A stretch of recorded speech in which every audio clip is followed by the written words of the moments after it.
Debout, Sénégalais. Arrivent des moments de la vie d'une nation où le peuple, sentant ses droits fondamentaux menacés, se voit dans l'obligation de s'ériger en bouclier pour faire face aux menaces et annihiler tout risque d'entrave à ses libertés les plus essentielles. Après de grandes victoires démocratiques acquises d'âpres luttes, notre peuple au combat à chaque fois sabordé par une élite politicienne prédatrice se recyclant perpétuellement à la tête de notre pays, n'a d'autre choix que de se lever et de revendiquer l'administration de son propre destin. Chez nous, la gestion des affaires publiques se résume à un art de partage de privilèges et de prébendes par une oligarchie de jouisseurs, souvent sans vision et aux pratiques claniques et très peu orthodoxes. Lorsque l'État a failli et les institutions piétinées, toutes les normes républicaines s'effondrent. L'inconduite des élites a fini par engendrer l'incivisme des masses.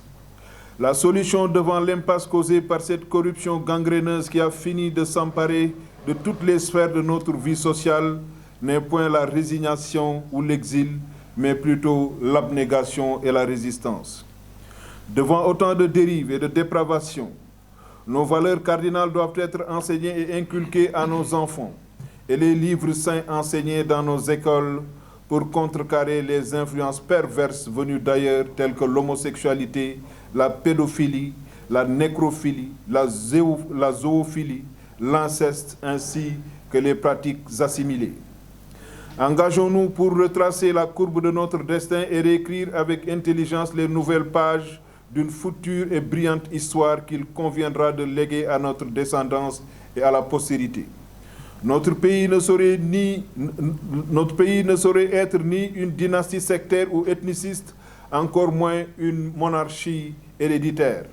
Notre illustre ancêtre Thierno Souleymane Baal, dans la révolution du Torodo, du Damga, survenue en 1776, bien avant l'indépendance des USA et 13 années avant la Révolution française, jetait déjà les bases de l'alternance démocratique et de la bonne gouvernance. Ainsi parlait-il.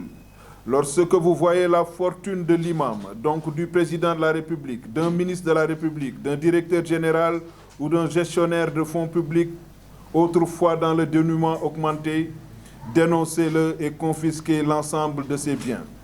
S'il s'entête, combattez-le. Faites en sorte que l'imam, donc le pouvoir public ou temporel, ne soit concentré entre les mains d'une seule et même personne ou d'une seule ethnie qui finira par se l'accaparer pour en faire une propriété privée ou bien un bien héréditaire qu'il se lègue de père en fils. Le pouvoir ne saurait être réduit à un legs successoral. Nous n'avons de leçons de déontologie ou d'éthique politique à recevoir d'aucune nation ni d'aucun peuple, encore moins de nos oppresseurs qui ont dominé le monde par le mensonge et la tyrannie. Le libéralisme à l'africaine est un conformisme servile à l'impérialisme occidental. L'Afrique se doit à présent de marcher de manière souveraine et autonome vers la pente de son destin fédéral, comme nous le prodiguait l'illustre savant Cheikh Anta Diop.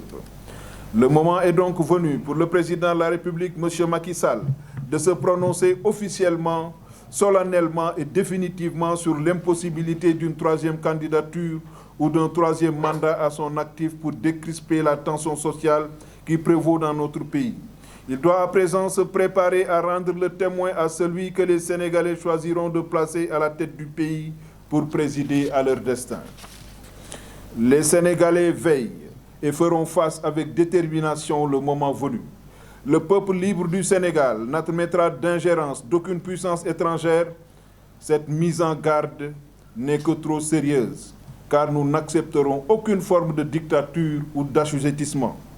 Épargnons notre cher pays d'un imprudent et inutile bain de sang, mais aussi et surtout des affres d'une imprévisible et incommensurable déstabilisation, car nous ne pourrons supporter le fardeau de la misère combiné à celle de l'instabilité. Réprimer et embastiller le peuple qui a combattu et saigné pour vous porter au pouvoir est un acte de suprême lâcheté. Il faut savoir partir avant la disgrâce. La mission des forces de sécurité et de défense est de protéger le peuple qui les entretient de ses deniers et non de le réprimer. Forces armées sénégalaises, Refusez toute tentative de machination politicienne qui vous dévoirait de votre noble mission. Ouvrir le feu sur un peuple désarmé et pacifique n'est pas digne d'une grande armée.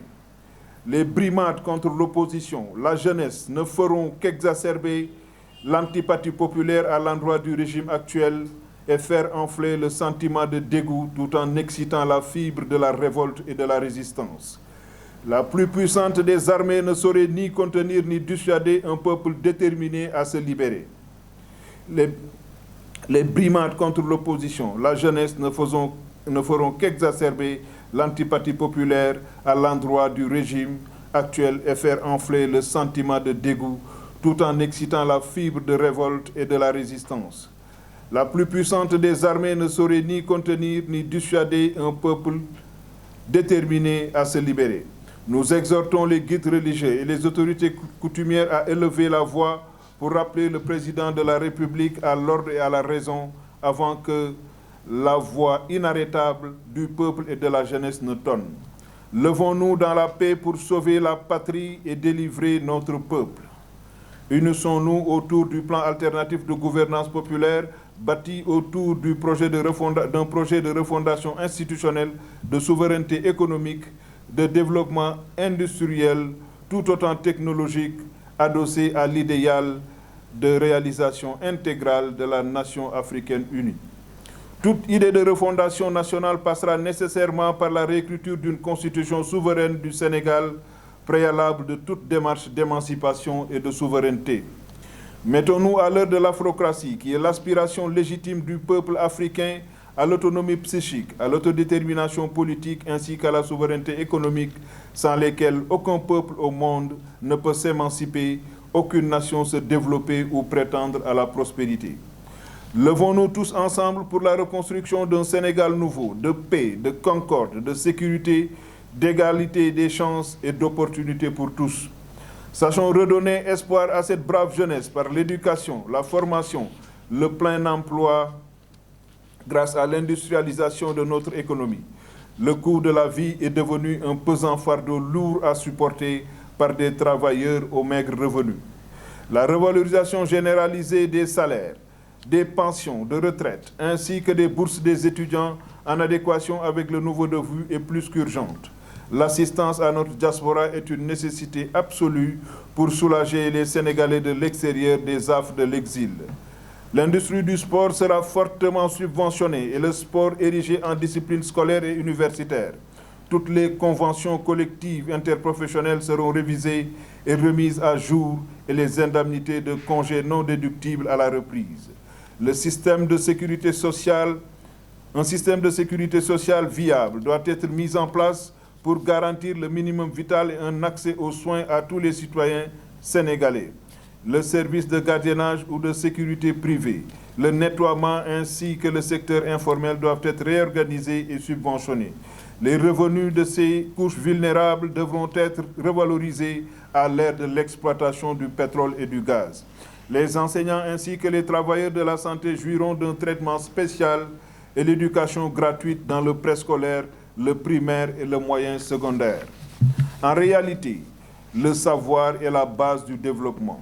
En faire un luxe ou une affaire de privilégiés reviendra à compromettre l'avenir de toute une nation. Les travailleurs de la presse et des médias ne seront pas en reste avec un statut et un système de rémunération qui garantissent leur sécurité et leur indépendance.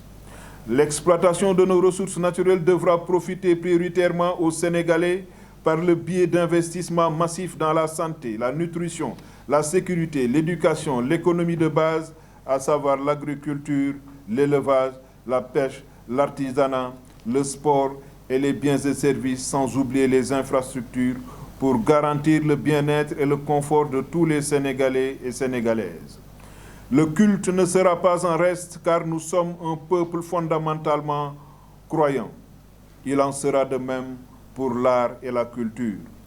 Les paysans, pêcheurs, éleveurs jouiront d'un plan d'investissement et de subventions quinquennales allégées pour garantir notre souveraineté alimentaire à court terme. Nous militons pour un développement endogène autofinancé et auto-entretenu pour nous affranchir du diktat des institutions financières multilatérales. Notre nouveau plan d'urbanisation nationale changera définitivement le visage du Sénégal en ce qui concerne l'aménagement du territoire, l'assainissement, l'habitat et le cadre de vie. Le plan Tatane mettra définitivement fin aux inondations. Les eaux usées et de ruissellement seront draguées vers les zones agricoles et les terres arables par un réseau de drainage ultramoderne. Les secteurs stratégiques de notre économie, tels que l'eau, l'énergie, la poste, les télécommunications, les ports et aéroports, le littoral ainsi que les terres cultivables seront recensés puis replacés sous le giron de l'État et frappés du sceau de l'inaliénabilité. Chers compatriotes, levons-nous tous ensemble pour prendre notre destin en main et nous tourner résolument vers l'avenir. Scellons un pacte d'union sacrée basé sur le travail et la solidarité entre le peuple, la jeunesse et la diaspora pour notre avenir et le devenir de notre nation. Évitons toute confrontation périlleuse et unissons nos forces pour rendre le pouvoir au peuple en 2024. Car un Sénégal de concorde, de paix, de prospérité et d'espoir est bien possible. Le demi-siècle écoulé a été très controversé sous la gouvernance des politiques, mais celui à venir devra être éthique et au peuple. Levons-nous ensemble pour rendre le pouvoir au peuple en 2024. Je vous remercie. Ça fait tout juste un mois, on offrait à n'importe qui une pièce d'identité où derrière c'était marqué ne peut pas voter. Nous, au niveau de le pouvoir au peuple, nous avons décliné une solution technique qui nous permet, à moins d'une semaine, de confectionner un nouveau fichier électoral où toute personne figurant dans le fichier des cartes nationales d'identité, parce que ce que beaucoup de personnes ignorent, nous n'avons en réalité qu'un seul fichier, parce que le fichier d'électeurs et le fichier des électeurs est un dérivé du fichier des cartes nationales d'identité. Et c'est une extraction qui est faite à partir du fichier des cartes nationales, en y ajoutant des données électorales, c'est-à-dire la carte électorale. Nous avons pu, dans nos travaux, mettre en place un système qui nous permet de créer un nouveau fichier. C'est le peuple qui va créer ce fichier. Effectivement, avec l'appui des nouvelles technologies, c'est-à-dire une plateforme digitalisée qui a déjà été éprouvée sur tous les plans. Un fichier électoral créé en temps réel et que le peuple va suivre pas à pas. Il ne peut plus y avoir de discussion autour de ce fichier électoral. Et la carte électorale est déterminée en même temps qu'au moment de la création de ce fichier. Là, nous allons y revenir sûrement avec une présentation technique parce qu'il va falloir que vous, la presse, que vous puissiez vous saisir de tout ce que nous apportons. Nous ne proposons pas une solution, mais nous donnons les aspects techniques qui permettent de prendre en charge cette solution-là. Donc actuellement, il n'y a aucun problème qui pourrait s'opposer à ce que nous proposons pour la création de nouveaux fichiers électoraux. Parce qu'on est en train de discuter sur qui va partir aux élections, qui sera candidat ou non. Et personne parmi nous n'a la certitude que le jour des votes, il va voter. Personne ne le sait actuellement. Donc il va falloir que nous puissions, avec cette commission-là, puisse, à partir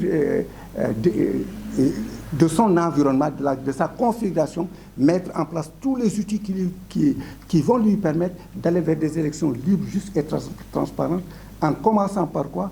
La création de nouveaux fichiers électoraux et l'établissement d'une carte électorale. Le système, tu sais ce qu'il fait. Aujourd'hui, entre 18h et 17h, on peut créer un nouveau fichier électoral. Il suffit qu'on ouvre la plateforme, qu'on annonce dans la presse, que tout le monde, il faudrait aller vous inscrire sur la plateforme. Vous mettez votre numéro d'identité, le système vous demande votre photo, vous vous photographiez comme ça.